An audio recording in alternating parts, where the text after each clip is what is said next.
D'ailleurs, le livre est dédié aux bibliothécaires et aux libraires pour qui vous avez une attache particulière. Ben, c'est un combat qui est pas si simple. J'ai l'impression qu'on croit que maintenant le livre est sauvé, que plus personne ne remet ça en question. J'ai l'impression au contraire que il y a plein de pays où on trouve plus de librairie, il y a plein de gens qui ne lisent plus, et c'est dangereux. Il faut arriver à donner aux jeunes l'envie de lire pour qu'ils soient libres. Les gens qui lisent pas, c'est des gens qui font que subir des systèmes de vidéos avec des publicités et qui au bout d'un moment ne sont juste que des consommateurs. Et dans consommateur, il y a sommateur et il y a con. mais le livre, c'est ce qui nous rend intelligents, et surtout, il faut donner envie de lire aux jeunes.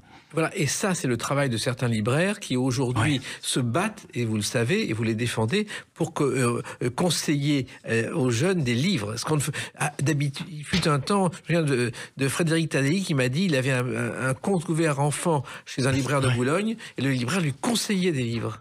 C'est de plus en plus rare aujourd'hui. Oui, et puis renoncer à cette idée qu'il faut forcer les jeunes à lire des livres ennuyeux ou difficiles. Il y a un moment, il faut juste leur proposer de lire des livres sympas. Pour moi, lire doit être associé à la notion de plaisir. Il faut pas leur dire, voilà, faut que tu lises ce vieux livre parce que c'est un livre important. Il faut leur dire, faut que tu lises ce livre parce tu vas avoir du plaisir à le lire. Alors,